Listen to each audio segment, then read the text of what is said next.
Hare Krishna. Yes.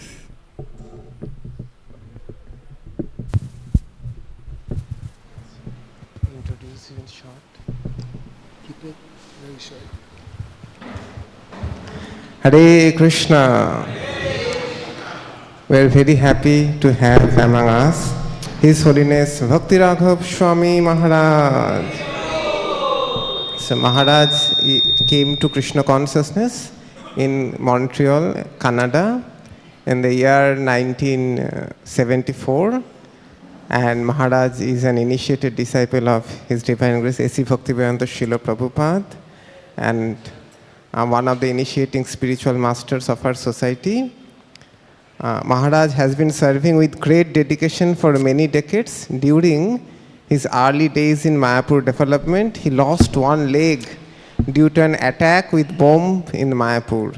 However, in spite of his problem, he travels extensively. He has many Varnashrama projects. He is the main force behind global Varnashrama educational, social and cultural organizations. He preaches in Nepal, India, and many other South Asian countries like Colombia and Indonesia. So we are so very happy, grateful, feeling fortunate to have Maharaj among us. We will welcome Maharaj, thank Maharaj by 3 times loudly chanting, Hari Bol, Hari Bol, Hari Bol.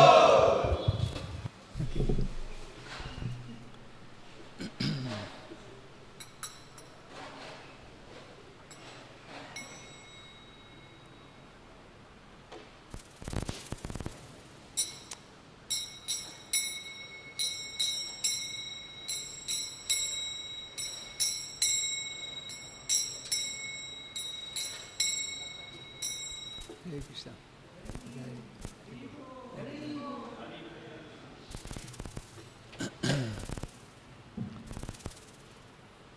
Okay.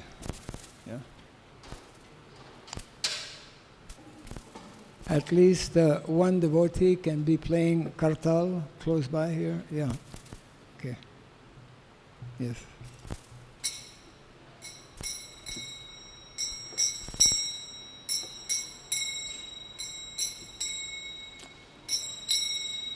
Jaya Radha Madhava Kunda Bihari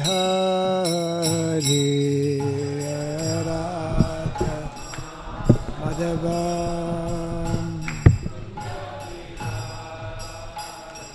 Jaya Radha Madhava Kunda Bihari Radha Madhava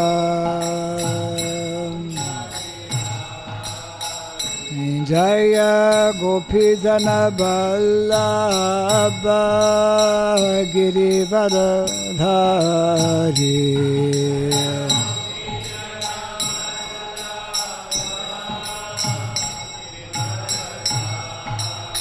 Jaya Gopijana Vallabha Girivaradhari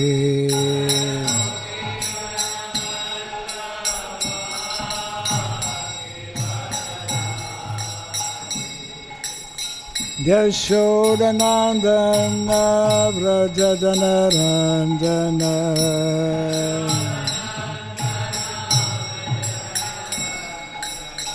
Yashodanandana Vrajadanarandana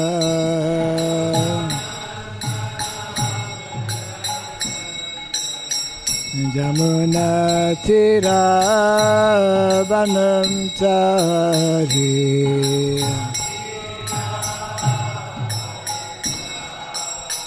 Jamuna Tira Vanam Chari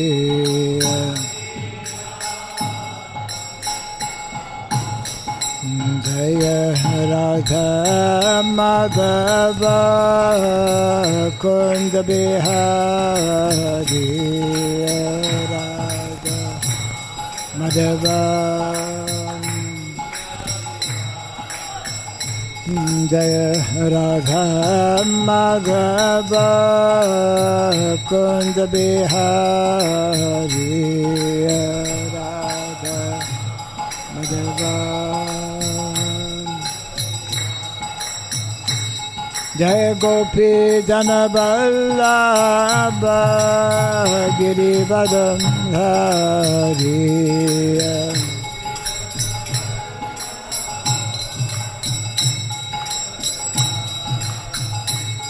Jaya Gopi Janaballabha Girivardhari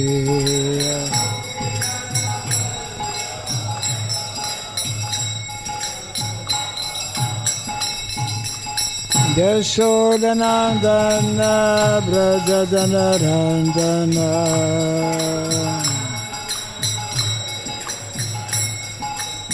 Yashodanandana Brajajanarandana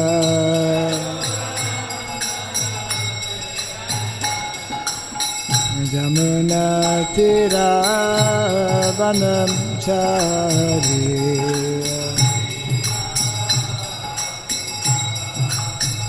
Jamuna Tira Vanam Chari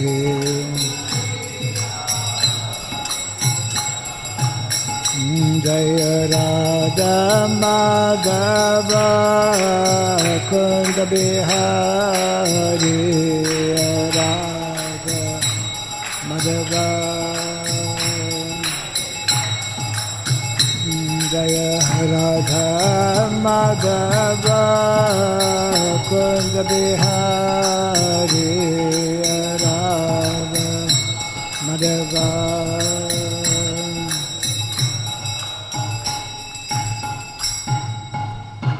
Hare Krishna, Hare Krishna, Krishna Krishna, Hare Hare, Hare Rama, Hare Rama, Rama Rama, Hare Hare.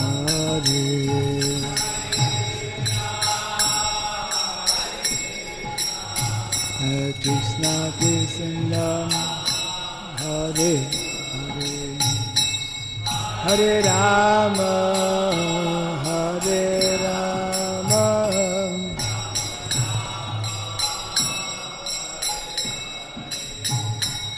Hare Krishna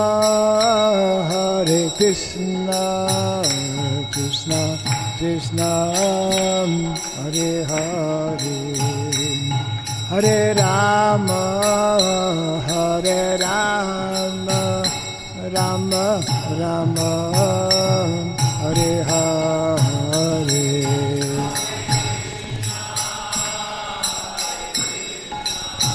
Hare Krishna Krishna, Hare Hare. Hare Rama, Hare Rama.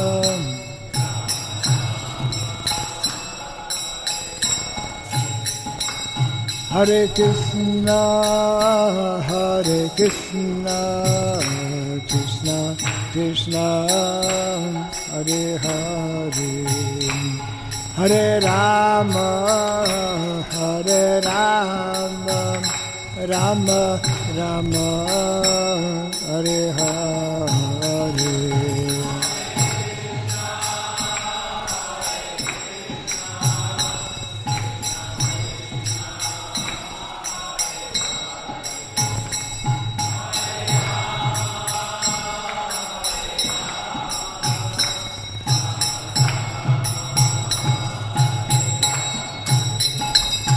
Hare Krishna,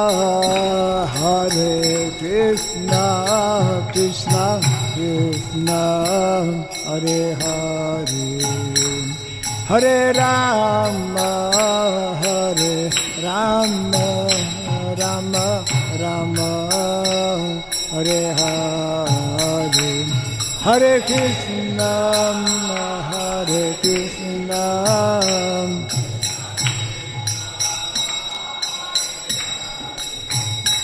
Hare Rama, Hare Rama,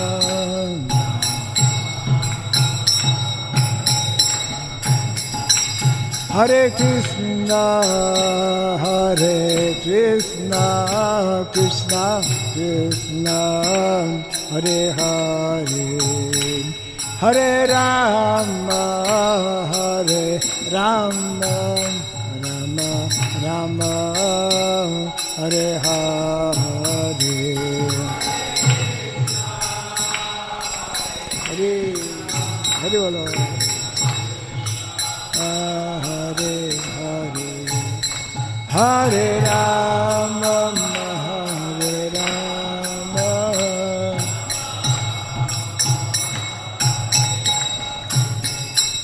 Hare Krishna, Hare Krishna, Krishna Krishna, Hare Hare, Hare Rama, Hare Rama, Rama Rama, Hare Hare,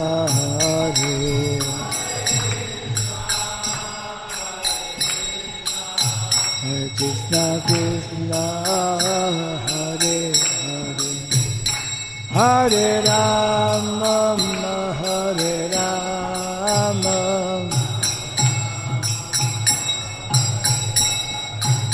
Hare Krishna, Hare Krishna, Krishna Krishna, Hare Hare, Hare Rama, Hare Rama, Rama Rama, Hare Hare, Hare Hare Hare, Krishna Krishna, Hare Rama, Hare Rama,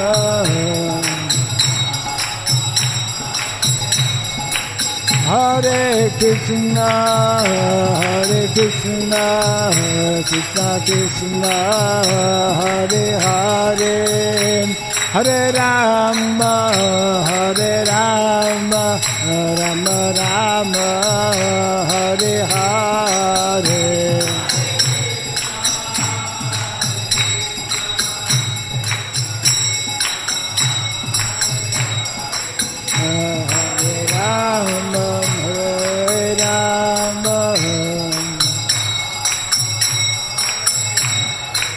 Hare Krishna, Hare Krishna, Krishna Krishna, Hare Hare, Hare Rama, Hare Rama, Rama Rama, Hare Hare, Hare Krishna,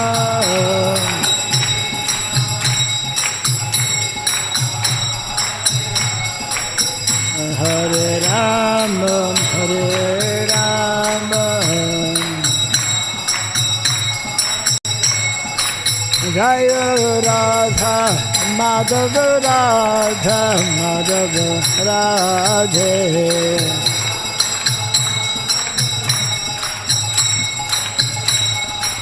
Jaya Radha, Madhava Radha, Madhava Radhe,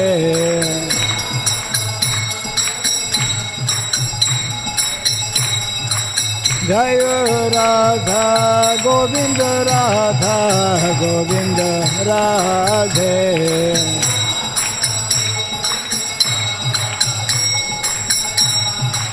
Jaya Prabhupada, Jaya Prabhupada, Prabhupada, Jaya Prabhupada,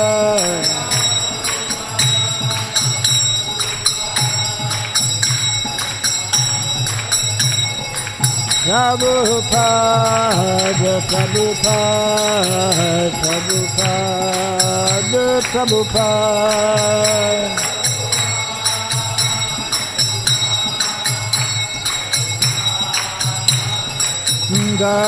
Jaya Prabhupada, Prabhupada, Prabhupada, Prabhupada.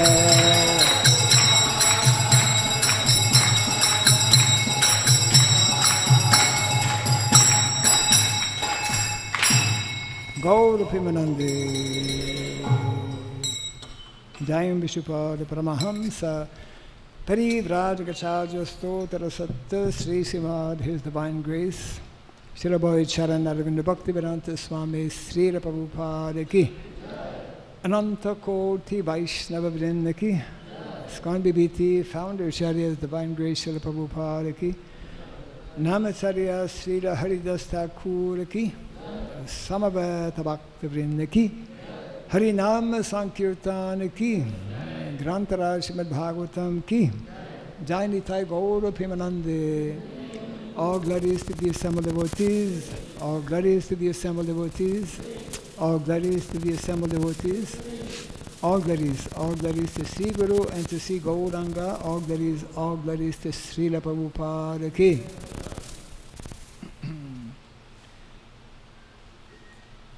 Om Ajnanatimirandasya Gyananjana Salakaya Daksuramiritam Jena Tasmai Sri Gurave Namaha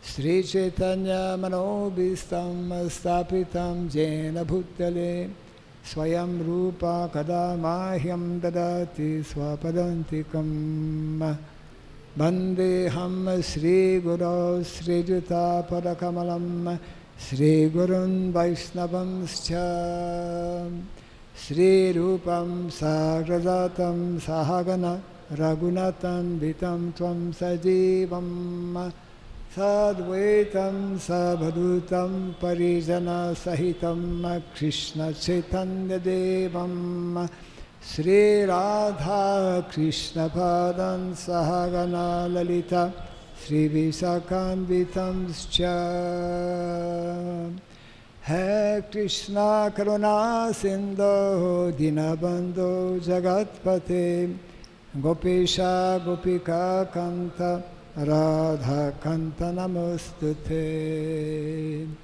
Tapta Kansana Gaurangi Radhe Vrindavaneshwari Prishabhanu Sute Devi Pranamami Hare Priya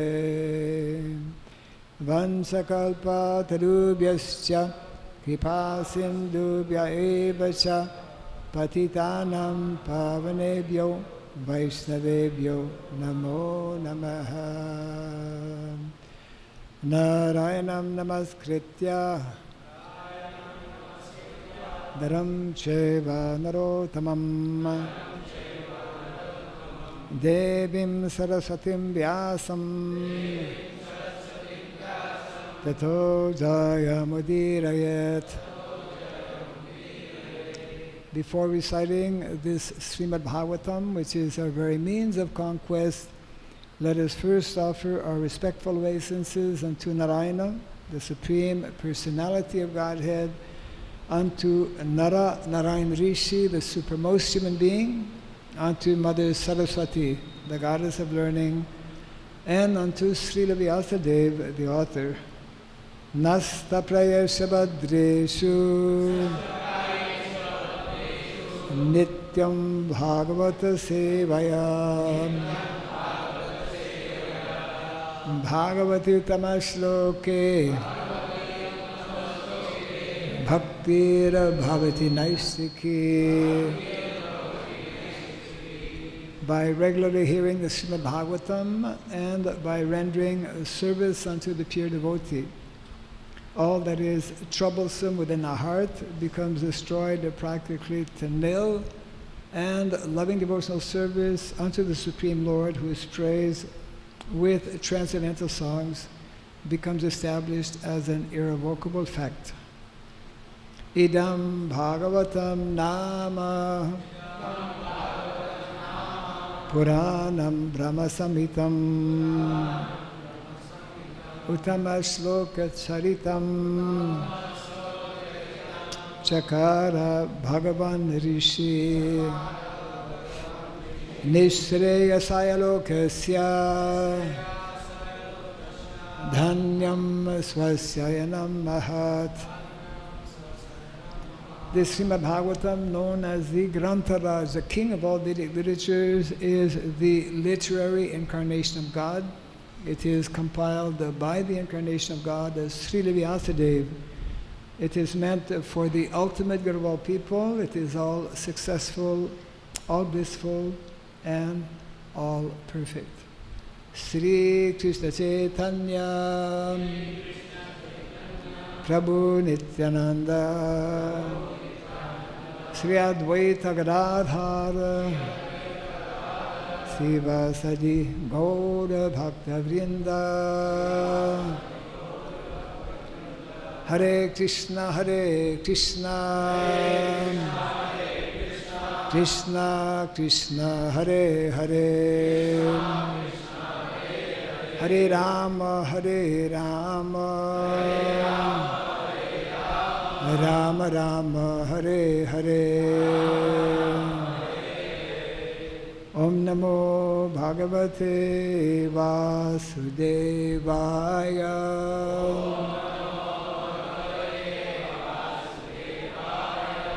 Om Namo Bhagavate Vasudevaya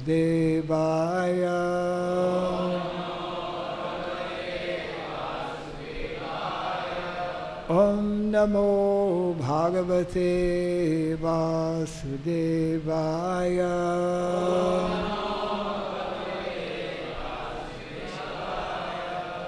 Om Sarabhyaya Namaha Om Sarabhyaya Namaha Om Sarabhyaya Namaha Mukham karoti vasalam pangom langayate girim Yat kripat mahabande Sri Gurum Dinataranam Yat kripat mahabande Sri Gurum Dinataranam. Hare Krishna. Welcome everyone to our morning Srimad Bhagavatam class. And we're reading from canto number 11, chapter 11, which is entitled The Symptoms of Living Entities. Text number 3. This is a discussion between Lord Krishna and his very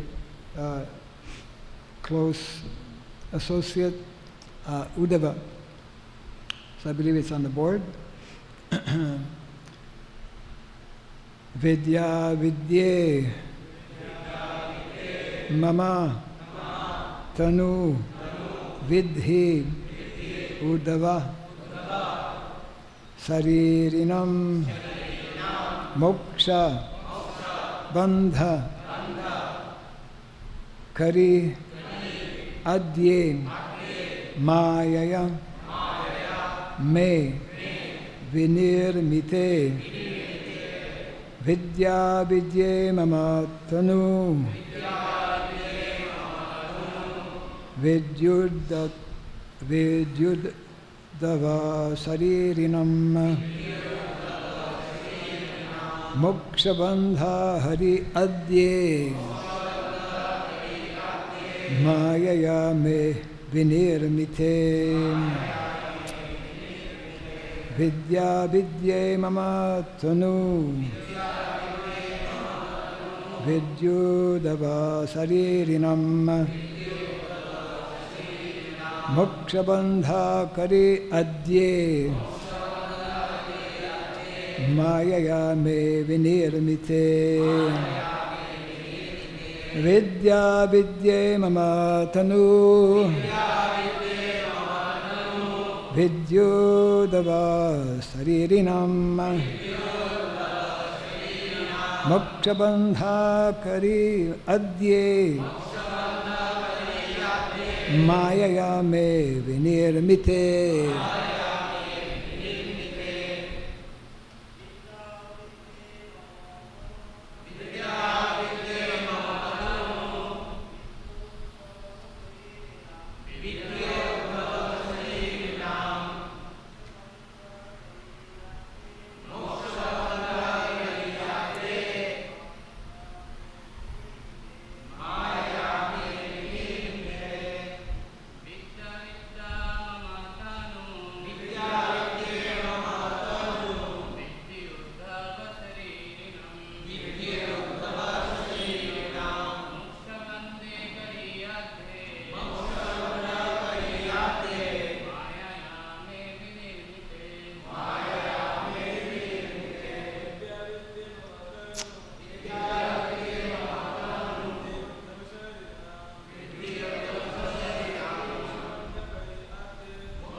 Ladies.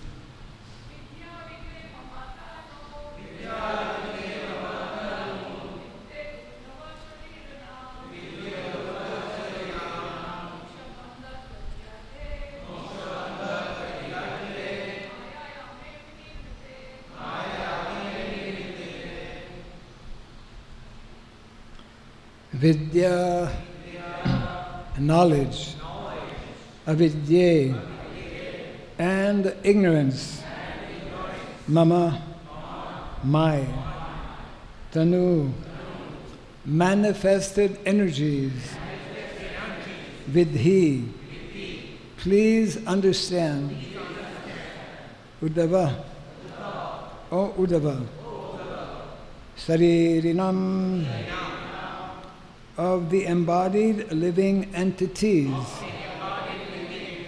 moksha, liberation, bandha, bondage, kari, causing, adye, original, eternal, maya, by the potency, me, my, vinirmite, produced.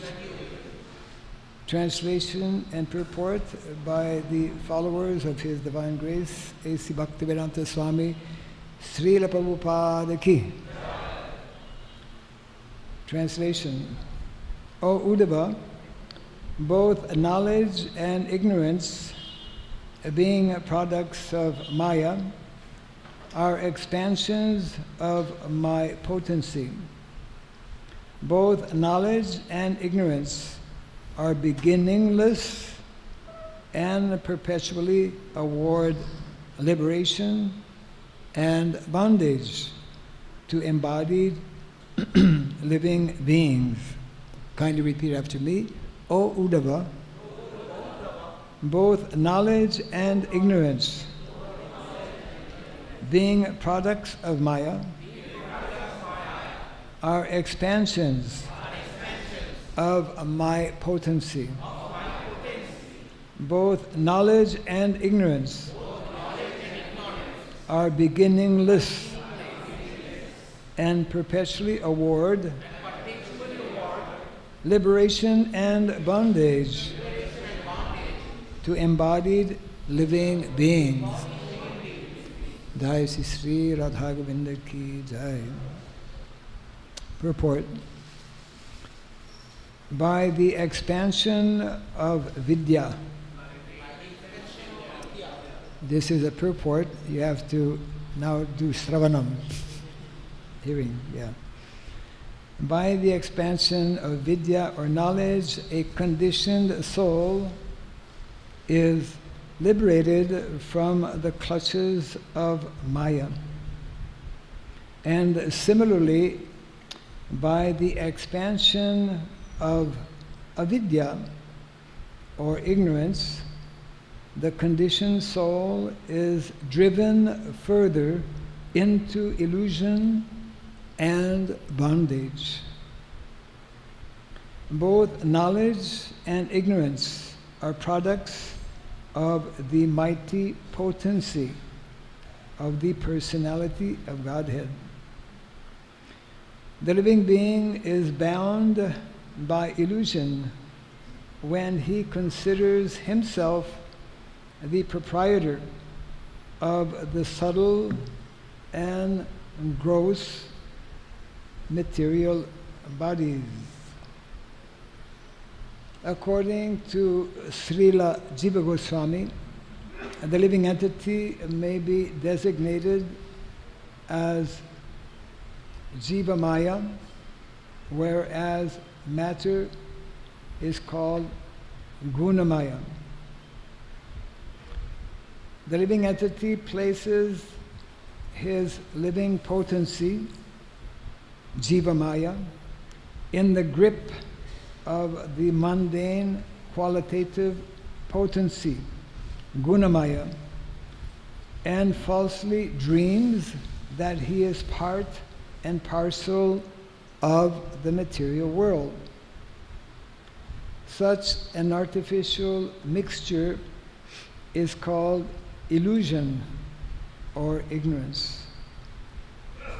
When all of the Lord's potencies are correctly perceived in their proper categories, the living entity is liberated from material bondage and returns to his blissful eternal residence in the spiritual sky. The Supreme Personality of Godhead is not different from his potencies, yet he is always above them as the Supreme Controller.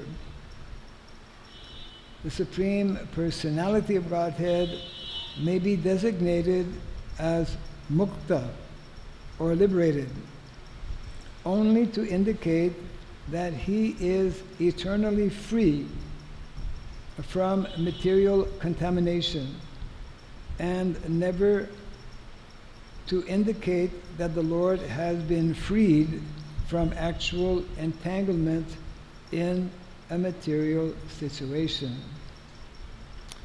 According to Srila Madhvacharya, Vidya indicates the goddess of fortune, the internal potency of the Lord, whereas avidya indicates Durga, the external potency of the Lord.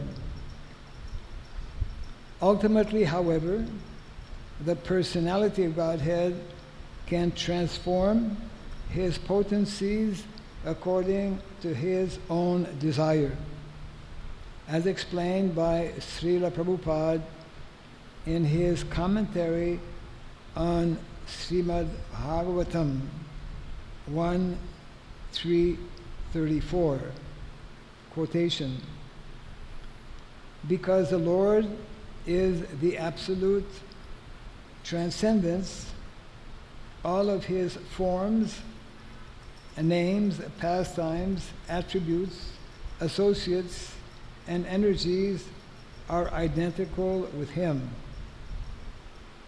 His transcendental energy acts according to his omnipotency. The same energy acts as his external, internal, and marginal energies. And by his omnipotency, he can perform anything and everything through the agency of any of the above energies. He can turn the external energy into internal by his will. End of quotation. Srila Sridhar Swami notes in this regard that although the Lord has explained in the first verse of this chapter that the living entity is never actually in bondage and therefore never actually liberated, one may apply the terms bondage and liberation if one remembers that the living entity is eternally a transcendental fragment of the personality of Godhead.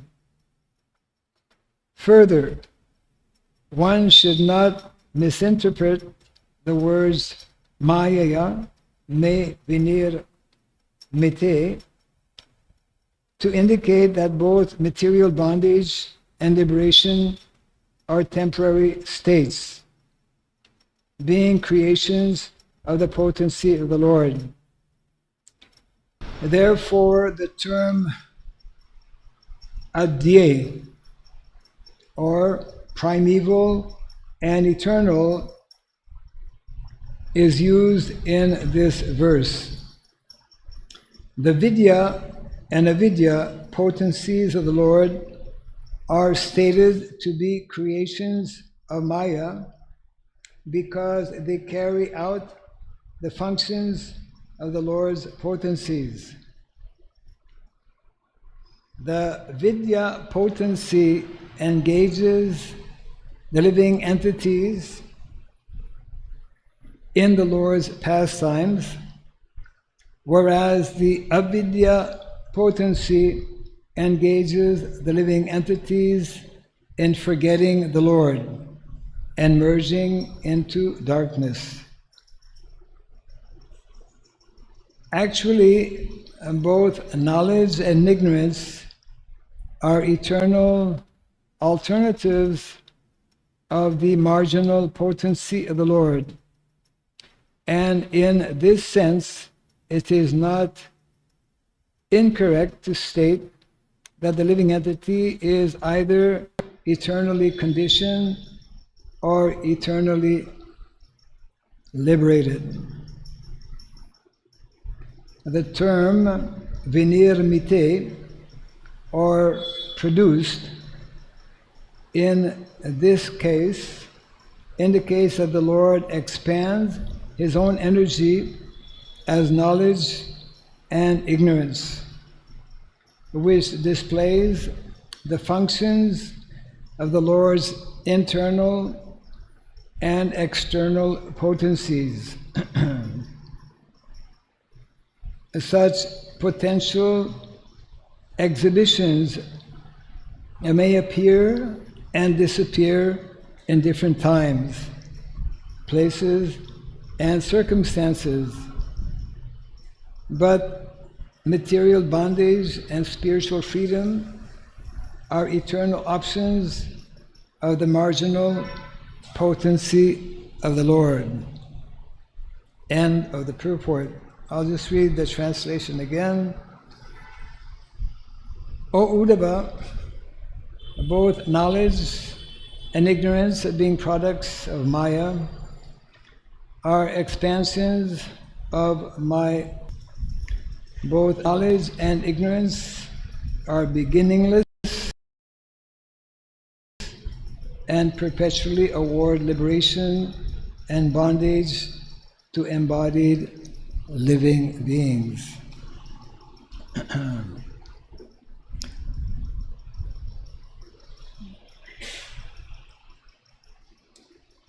Our acharyas, our Vaishnav acharyas, deal especially with the topic of tatwa.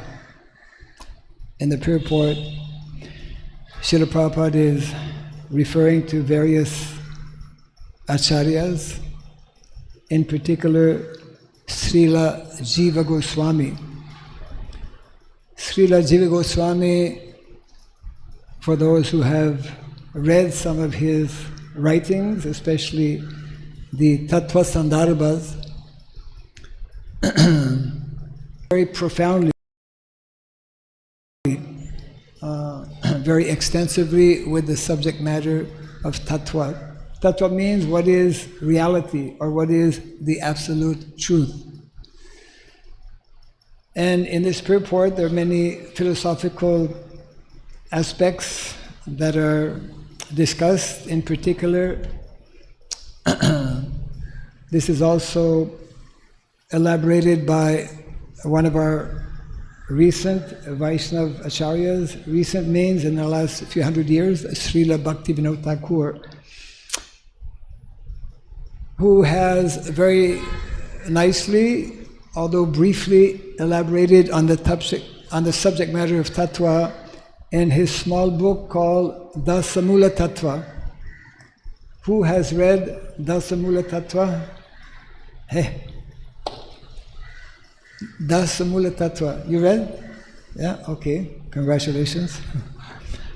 Dasamula Tatwa in many ways is connected with Srila Jiva Goswami's Satsandarbhas, in that it's a very small book actually, but it's a little bit like the Upadeshamrita, Nectar of Instruction. You know, it's a small book, but it's a very powerful book, very full of important subject matters that are essential for our practice in devotional service. So here, many points are being touched. One of them has to do with what is called Nitya Badha and Nitya Siddha, isn't it? Nitya Badha means eternally conditioned, and Nitya Siddha means eternal, or Nitya Mukta, and Nitya Mukta means eternally liberated. So it is described that the living entity is either eternally conditioned or eternally liberated.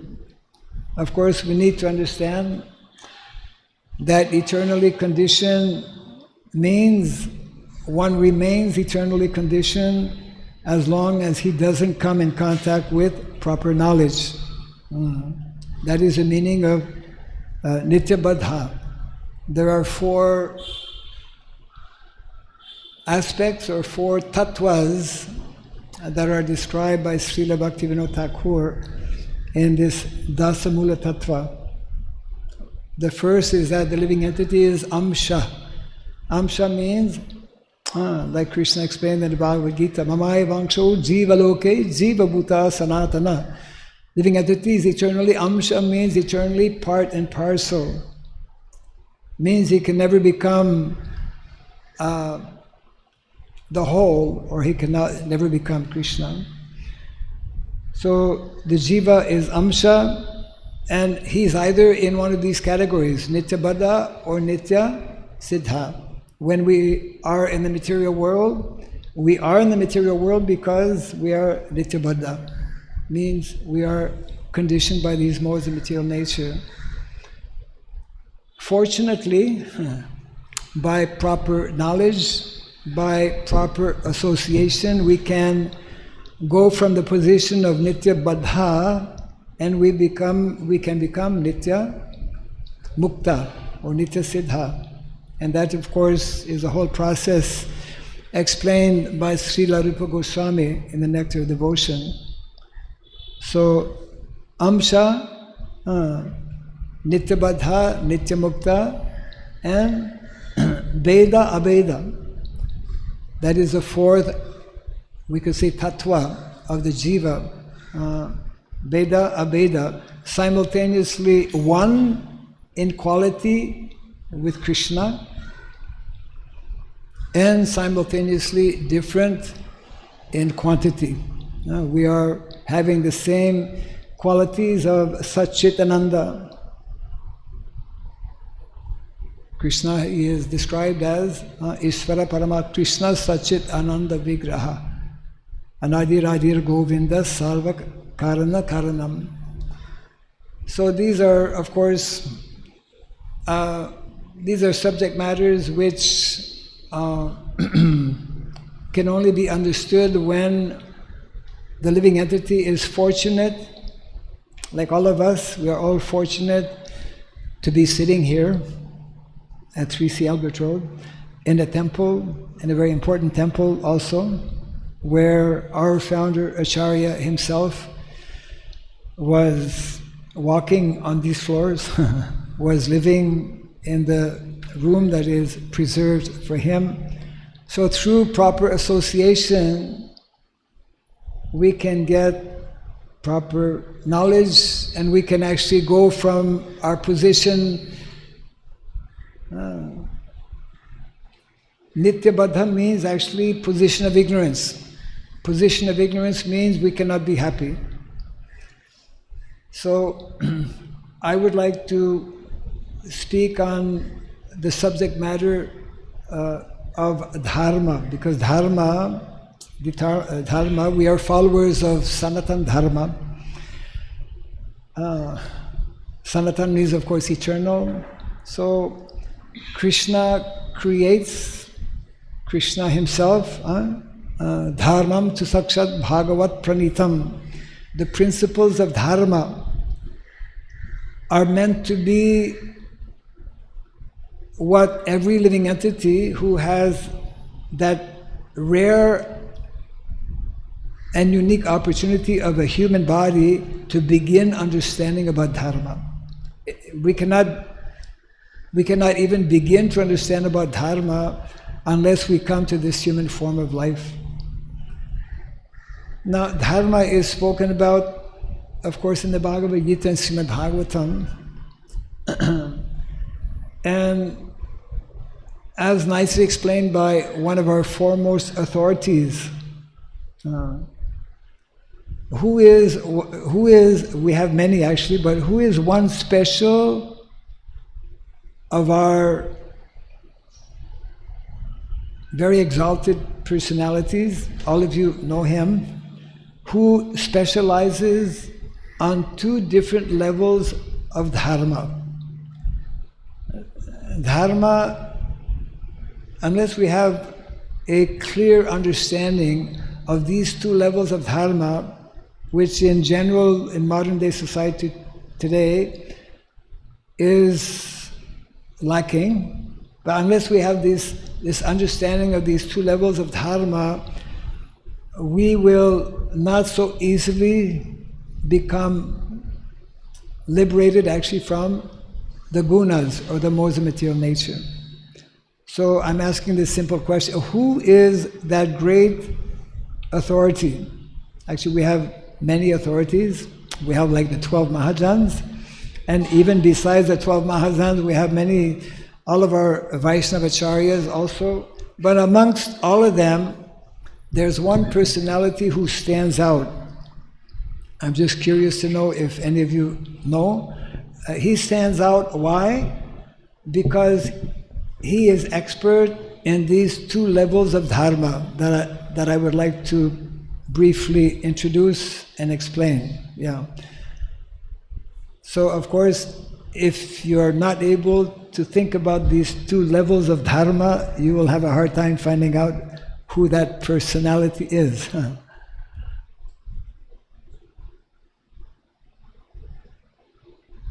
One level of Dharma is called spiritual Dharma, that is, the essence of which is Bhakti, isn't it? Bhakti, devotional service.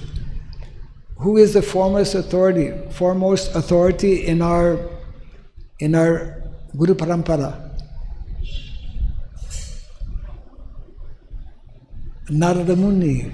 Narada Muni, isn't it? And Narada Muni is one of the 12 Mahajans, and Narada Muni is the one who especially elaborates on the whole concept and principles of bhakti or devotional service. And Lord Chaitanya Mahaprabhu, of course, appeared especially to show by personal example the level of bhakti that the living entity actually can and should experience and develop. Now, this same personality, Narada Muni, is also expert in one other level or aspect of Dharma. I would say less known and less understood even by many of our devotees. So that's why what is less known and less understood, we should try to speak about it so that it can become more known and more understood. So what is Narada Muni especially? I'll give a hint. In the 7th canto of the Srimad Bhagavatam, there are 5 chapters. The last 5 chapters of the 7th canto. Who has done their Bhakti Shastri? So what is spoken in the 7th canto, the last 5 chapters? Just try to recall all of what you've learned. Narada. Varnashrama Dharma, instruction to Yudhishthira. Yeah, the 5 chapters, the last 5 chapters of the 7th canto gives a very detailed and elaborate presentation, explanation on this other level of Dharma. You see here it mentions either we are conditioned due to ignorance, due to lack of knowledge, or when we cultivate proper knowledge, then we can become liberated or freed, isn't it? So Krishna has created, of course, everything, including this material world, and He has given us the opportunity to deal or to live and to experience these two levels of Dharma. Actually, this second level of Dharma is especially for those who are conditioned in the material world, means Varnashrama Dharma. And some of you may or may not have heard that Srila Prabhupada quite extensively tried to present to us these two, we could say, levels of Dharma. Prabhupada spoke about the importance of living or following these principles of Varnashrama Dharma in the context of helping us to advance in the other level of Dharma. In other words, very often we are thinking, as followers of Lord Chaitanya Mahaprabhu, simply we have to practice our bhakti, chant the holy name. What's the formula? Chant, dance, take prasadam and be happy. Which is of course true. At the same time, Srila Prabhupada explained that our Vedic culture, within the Vedic culture, there's a particular way of living. There's a particular kind of education. There are particular sciences that make up our Vedic culture, which in modern day society we are not following or we're not understanding. And therefore, there's many aspects connected with this. I just like to try and elaborate. Actually, the subject matter, just like in the ninth canto, the ninth chapter rather, of the Bhagavad Gita, chapter, verse number 2, Krishna is explaining Raja Vidya, Raja Guyam. Guyam, very confidential. Spiritual knowledge, as given, as presented by Krishna, is actually very confidential. What we also fail to understand is that not only is spiritual knowledge confidential, Krishna's material knowledge in terms of this material world is also confidential.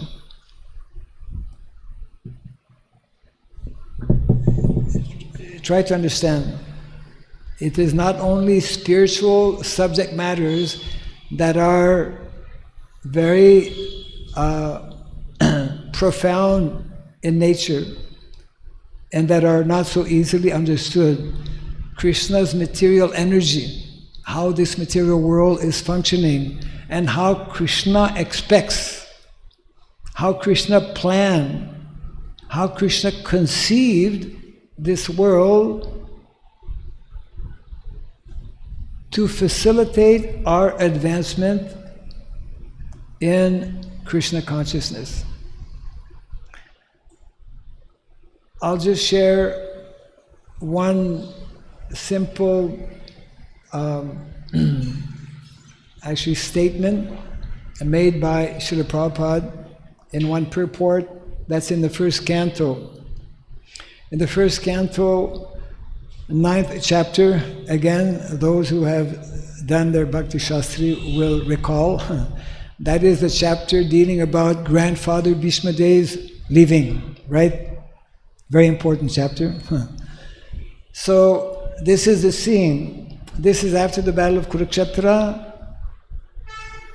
Grandfather Bhishma Dev is lying on his bed of arrows. And Yudhishthira Maharaj is morose, he's sad, he's confused. He's thinking, my God, millions of people have died just because of me. And this is, just because of me, my grandfather Bhishma Dev is in this very difficult situation. And therefore, it was Krishna's arrangement that grandfather Bhishma Dev would speak to him to actually help him understand that this is all the arrangement of the Lord. And what is the very first instruction? What is the first instruction that grandfather Bhishma Dev gives to Yudhishthira Maharaj? He tells him, and now that you are becoming the monarch or the emperor of the world, your responsibility is to see that the principles of Varna and Ashrama, that's the first thing he tells him. You should, as a responsible king, establish this system, which is Krishna's system, isn't it? And Srila Prabhupada, in that first line of the purport, there's a short purport, a relatively short purport, Prabhupada makes a very powerful statement. Actually, Prabhupada makes powerful statements all the time. Sometimes we catch them, most of the time we don't. We may be reading, those of us who are reading on a regular basis, there's more chances we can catch some of those important statements, and if we don't read, well, obviously we'll miss them. So in the very first sentence, and I will paraphrase here, Prabhupada explains, you see, grandfather Bhishma Dev is telling Yudhishthira Maharaj to establish the system of Varna and Ashrama. And Prabhupada states, because this is Krishna's arrangement for all of humanity, when one follows this system is actually meant to accelerate.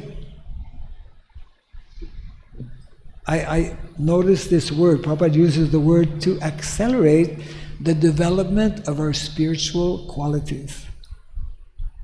In other words, when we follow the prescribed Dharma as given to Krishna, both in terms of material Swadharma and spiritual Swadharma, this will help us more easily, more quickly to become Krishna conscious. So what is that? Of course, everyone has heard, and we hear all the time, it is impossible to avoid the word Varnashrama in both the Bhagavad Gita and Srimad Bhagavatam. But we generally fail to understand, well, what actually does that mean, you see? And it's very important for all of us to give necessary time to actually deepen our understanding of what that means. Basically, it is referring to a particular way of living, a particular lifestyle that is connected with the standard Vedic sciences. Now, most of us are less familiar. That's part of our problem. That's a major problem in the material world for those who are totally devoid of spiritual understanding, but even those who are cultivating spiritual knowledge, even our own devotees who are practicing Bhakti, devotional service, tend to be lacking in this aspect. There are 4 standard sciences which we are not teaching largely today, even today, 2025, 50 years after, close to 50 years after Srila Prabhupada's departure. Because Prabhupada told us many, many years ago when he was physically present with us that 50% of my mission is to actually establish Varnashrama. And in order for us to understand what is Varnashrama, in each and every temple and center, we need to establish a Varnashram college. And what is the purpose of that Varnashram college? To introduce the 4 Vedic sciences. And what are the 4 Vedic sciences? We know largely, mainly the first of these 4. The other 3 are practically unknown. The first one in all of our temples, because we have Bhagavatam class, so the first one is connected actually with what is called the science of philosophy, Sankhya and Yoga. That is called Anvikshiki. For those, you're all from India, most of you. So Anvikshiki is the standard science of philosophy that is the first of 4 vidyas. We're talking here about vidya. What is actual vidya? The second science is called Trayi, the science of education, which is meant especially to train and educate individuals to become qualified brahmanas. And qualified brahmanas are not only knowing or learning spiritual subject matters, they also learn material subject matters, like Ayurveda. There's so many different Vastu Shastra, so many different subject matters that are important for day-to-day living. These are meant to be learned and taught also by brahmanas. Brahmanas are not only meant to learn about spiritual subject matters. We have to understand what that means. So the first science, Anvikshiki, second, Trayi. The third science is called, anyone know? Danda Niti, the science of politics. Now, of course, our brahmacharis will tell Maharaj, why do you want us to learn politics? Well, brahmanas are meant to learn politics because brahmanas, what's one of the important responsibilities of brahmanas? Is to advise kshatriyas, is to advise leaders in society. So unless we know the science of politics, the science of governance, that what we will advise, isn't it? Yeah. So, and then there's a fourth science that is called Varta. Varta means the science of economics. Again, brahmacharis will ask, economics? What do we have to do? We're brahmacharis. Well, economics, of course, is primarily for householders, grihastas. But brahmacharis also need to know because they have to advise brahmacharis, some of whom later may become sannyasis. They need to know these sciences. Narada Muni, he is instructing in the 7th canto Yudhishthira Maharaj. And the very first thing he explains is that, my dear Yudhishthira Maharaj is a householder. He's not any kind, he's a pure devotee. He's already very elevated, highly elevated soul, but he is seeking guidance from Narada Muni. And Narada Muni, who is like brahmachari, the first statement he makes is that, my dear Yudhishthira Maharaj, what I will tell you now is what I have heard from Narayan. So Narayan, he knows everything about householder life. No? Krishna, he knows everything about householder life. So it doesn't matter what ashram we belong to, if we hear and know this science that is given in the Shastra, we can give knowledge or instruction to others. So the point I'm trying to make is that Srila Prabhupada, anyone who has seen and heard some of the very last instructions given by Srila Prabhupada when Prabhupada was in Vrindavan, maybe 2 weeks before actually leaving his body. Prabhupada was, actually he couldn't move. He was totally bedridden and very less energy also. He could hardly speak. The devotees had to, you might have seen some of the clippings, had to put the microphone like touching his lips practically. So one of the important statements Prabhupada made at that time is that because in Kali Yuga there is predominance of the influence of Rajas and Tamas. Mode of passion, mode of ignorance are very strong. And in order to gradually elevate people from these lower modes of nature to at least the mode of goodness and then beyond, therefore, Prabhupada explained, therefore we need to introduce these principles of Varnashrama. So it makes it easier for us to think about Vrindavan.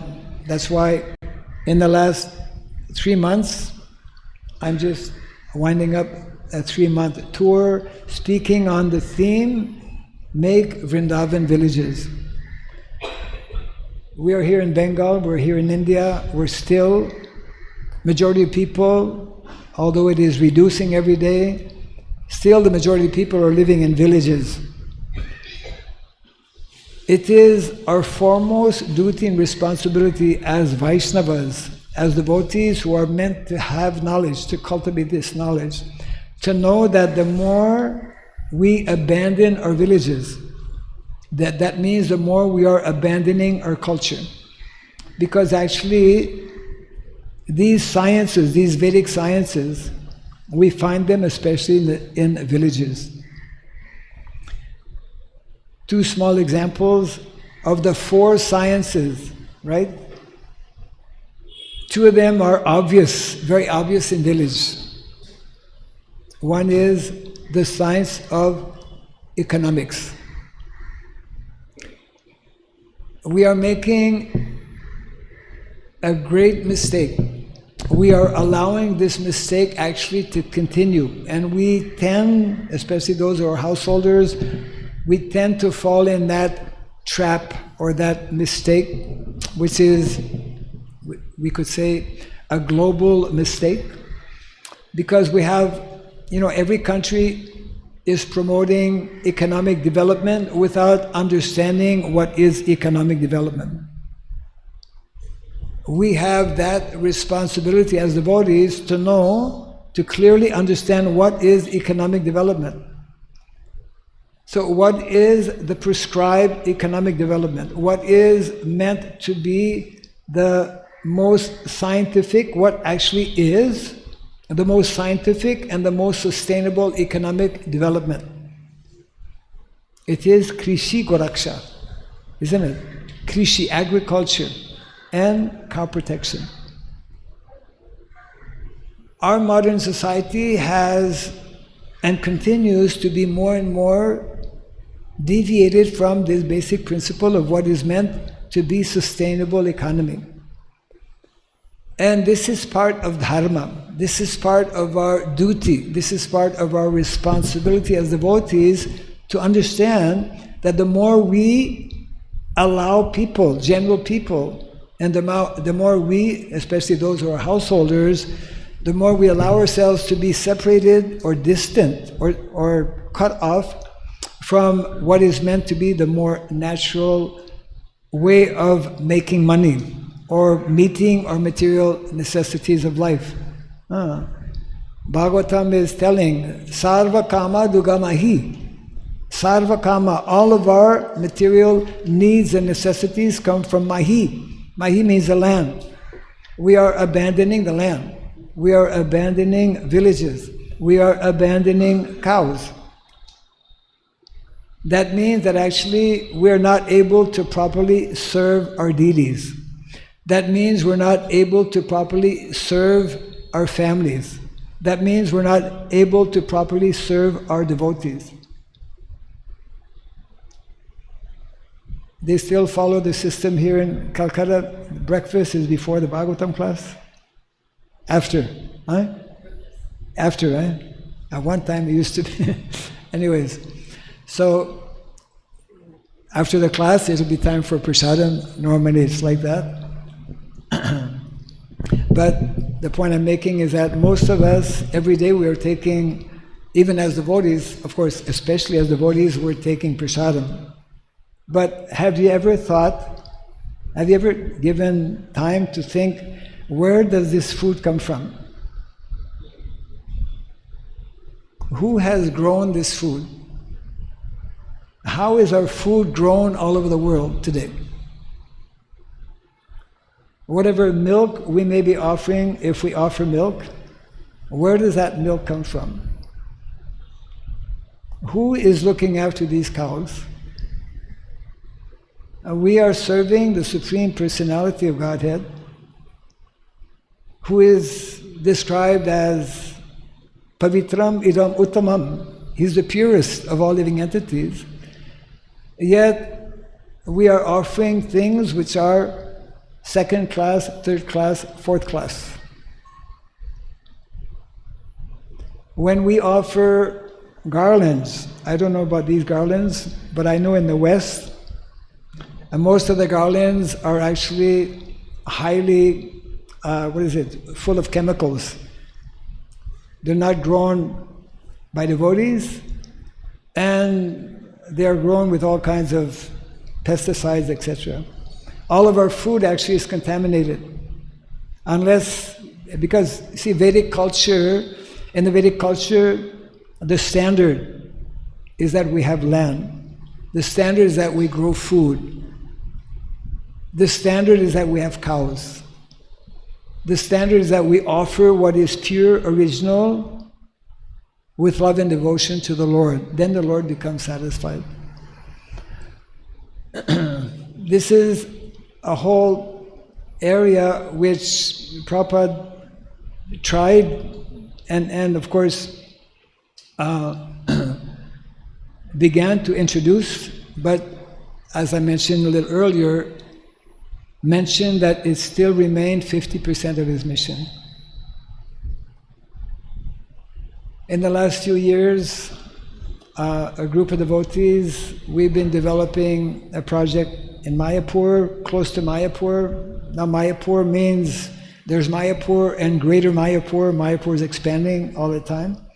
So there's a community in the making that is called Sri Nandigram. And on about close to 2 acres of land, we have what is called Varnashrama Resource Center. Because unless we systematically, it's like, that is the first of 7 purposes. Prabhupada identified 7 purposes of ISKCON.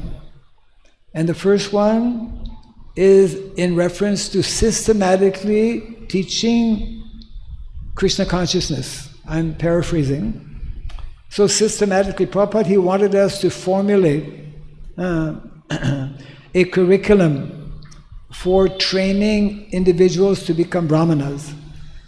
Srila Prabhupada wanted us to formulate another curriculum for training individuals to become kshatriyas, and a third curriculum to train individuals to actually become vaishyas. And unless we have Varnashrama college, this systematic training will not happen. So there's a real urgency in the world actually to introduce these 2 levels, these 2 aspects of Dharma. And I would say there's an urgent need to begin introducing these 2 levels of Dharma within our own society, amongst our own devotees, because there is lack of, I meet devotees sometimes who happen to come in contact with, there's a particular book which is containing all the major statements given by Srila Prabhupada. We have a copy of this book, Speaking About Varnashrama. Yeah. One of the books is called Speaking About Varnashrama. In 1996, yes. Why is 1996 important for us? Huh? Yes, it was Prabhupada's centennial. Prabhupada appeared 1896. So those who can count, 100 years later is 1996. So at that time, actually the GBC commissioned a group of devotees to research the topic of community development. And the devotees, after some time, they did their work and they came up with a book which is entitled Speaking About Varnashram, for the Matajis here. So this group of devotees, they explained here in the beginning, we could not properly do justice to community development without understanding about Varnashram. Because Varnashram is Vedic sociology. If you want to know about society, then we have to study Vedic sociology. And what is Vedic sociology? Briefly, it means Varnashrama. Varnashrama Dharma means Vedic sociology. And none of us can properly live, none of us can properly give guidance in society unless we know the basics of, right?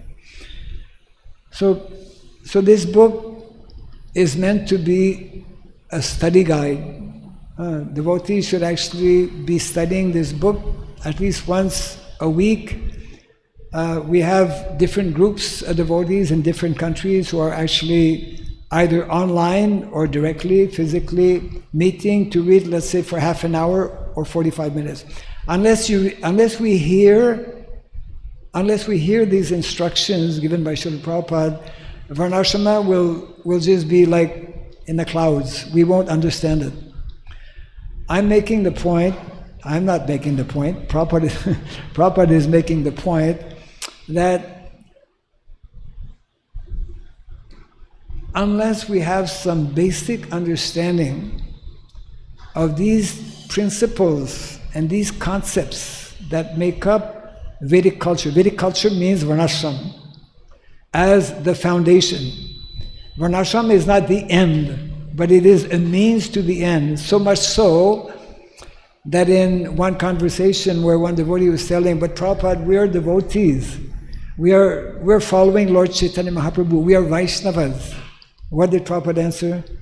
It is not so easy to be Vaishnavas. And Srila Bhaktivinoda Thakur also in his Sadhana Toshani, he mentions that actually Varnashrama is for the Vaishnavas in their conditioned state. Varnashrama Dharma, the principles of Varnashrama Dharma, the lifestyle,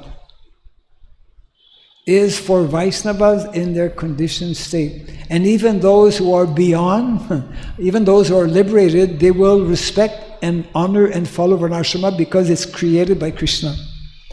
So in other words, this whole modern, the ever-increasing urbanization and technology is taking us away from our traditional values, from our prescribed, authorized traditional values, which are summarized by Grandfather Bhishmadev in 3. Grandfather Bhishmadev, and this we should try to understand the full meaning of this. He, again, in his instructions to Yudhishthira Maharaj, he mentions that actually the Lord has given to all of us 3 very valuable gifts. If somebody gives you a gift, what are you going to do? It's a gift, especially if somebody gives you a precious gift. You're not going to throw it away. You're not going to just misuse it. You will honor it, you will protect it, you will cherish it. So what are those 3 gifts of nature that Grandfather Bhishmadev explains?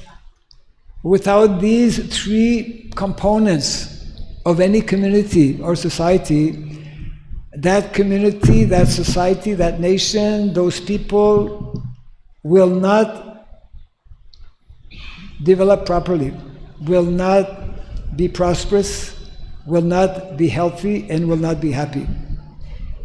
And what are those? They're summarized.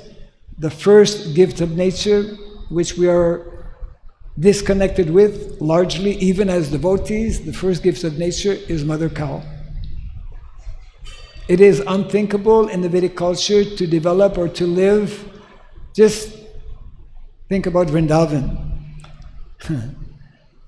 Can the residents of Vrindavan live, in Vrindavan without cows? Impossible. Can any village properly function without cows? Well, we're trying in modern day society, but actually our villages are being destroyed day by day. So cows is the first of the three gifts of nature mentioned by Grandfather Bhishma Dev. The second actually is Mother Nature, or land, soil. And the third is actually knowledge, Mother Saraswati. There are three mothers meant to nourish us physically, isn't it? From cows we get milk, from the land we get food, we get building materials, we get medicine, we get all of our necessities of life. But what have we done in the last 100 years? Practically, we've destroyed our planet. We are living a very dangerous life. Modern day civilization is actually extremely destructive in terms of economy, in terms of education, in terms of governance as well. So, in other words, it's very important, and I'll close on this point here, very important for all of us as devotees to understand, why did Prabhupada spend so much time speaking about and explaining, and those are all, can you give me? Haribo? Yes. Why did Prabhupada spend so much? Because it's important. These two aspects or these two levels of dharma, they need to be balanced. At present, they're not, in modern day society, they're not even existing. Forget about balancing, right? But in our society as devotees, we have an imbalance. We are falsely thinking that just we focus and concentrate on the spiritual aspect. This is incorrect understanding. We need to simultaneously be aware, be knowledgeable, be trained, be educated in this whole aspect of material Swadharma, which is what Varnashrama is teaching us all about. And this morning, I have a small gift for all of you. Wow. Maharaj is going to give us a gift. Yes, everyone likes a gift. This gift is actually, can you bring it up? This gift is in this card here. Nowadays, modern technology we can utilize for Krishna's purpose, otherwise we should not utilize it. But we have a link here that will give you a free copy in digital form, not only of this book, but many other books connected with Varnashrama Dharma. So after the class, I request, there are two things. We have a book table that has this book. This book, by the way, actually was one devotee in America. He discovered this book like 3 years ago. I have not met the devotee, but upon discovering this book, he thought this book is so important. So he took the trouble to reprint this book, and to make it available in digital form. So it's also available on Amazon in hard copy. Although we have here the ministry in India. India is the only country where we have a ministry for Varnashram. It's called ISKCON Daiva Varnashram Ministry. And the office is in Mayapur, for those of you who may not know. And one of the co-directors, his name is Vinigopal, who mostly is in Mayapur. And the other co-director is my godbrother, Basugosh Prabhu. We were both co-directors, and I stepped down like a few years ago. So I request devotees to take advantage of these important instructions given by our founder Acharya. It is extremely important when I travel to different places, I especially, obviously, focus and especially concentrate on this. We are giving courses every year. We have been for the last 2 years during the month of Kartik, for your information, in Mayapur on Varnashrama related subjects. Last year we had like 12 different teachers coming and representing or speaking on different subject matters. I will bring this to an end, and we have a few minutes if there's any quick, short question or comment. Hare Krishna. By the way, whoever read in the beginning, I didn't join in Montreal. I love Montreal, but it was Ottawa. Otherwise, the people in Ottawa would be upset. Why Maharaj didn't join? Any question? You should be having inquisitive mind. Oh. What is that? What is the position of?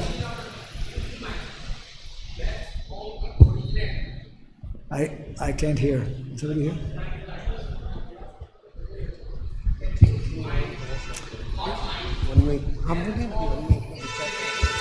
So many thoughts come in mind, where it come from? Where so many thoughts come in the mind? Where from? Where from so many thoughts come in the mind? Where the thoughts come in the mind? From a previous life. We carry in this life so many thoughts from previous life. That is called the transmigration of the soul. So therefore, we should think about Krishna, and then we will have things that are related to Krishna. According to our association. Okay, somebody else? Yes. Hare Krishna Maharaj, Dhanavad Pranam. Maharaj, how we can implement that Varnashrama Dharma in Kolkata? How we can implement? In Kolkata. First you start by reading this book. Your answer will be answered. I mean, yeah. We have to it's like anything else. How do we learn? How do we drive a car? You have to learn how to drive a car. You have to, how do we do anything? We have to take the time to hear, to listen, and to associate with people who know about that particular thing, is it? Yeah. So that's why here in Calcutta also we should be establishing, our purpose actually in Mayapur is to, we'll be coming out with curriculum very soon, which other devotees could be introducing. Everything, that's Prabhupada's standing order. Every single temple, every single center should have a Varnashrama college. It's not that you need a separate building. Even, we just need one person, one Brahmana. To establish a Varnashrama college, all you need is one Brahmana to get things going. Then other Brahmanas will come, etc. like that. We need to systematically train and educate our devotees in what is there in our Shastra, what has been explained and told by our founder Acharya. So, when you download this, can you show me? Where's, you will get a picture of mother cow. Where is it? Yes. So when you download, you will get this. And this introduces you to so much of information. There's a website, there are e-books are listed there. And this can happen within 5 seconds. My God. Yeah, within 5 seconds you can be having access to so much of nice information there. Later on, yeah, those who would like this, you can have a look at some other books that we have actually on the book table. And we're organizing actually every month our Chutananda Prabhu is organizing with some other devotees like a monthly meeting in Mayapur in relation to Varnashrama related topics at the campus that we have there. So I would like to close here and want to thank all of you for being a very attentive audience. Jai Grantaraj Srimad Bhagavatam ki. Jai Srila Prabhupada ki. And I hope everyone had a wonderful Nirjal Ekadasi yesterday, because now it's time for prasadam. Hare Krishna.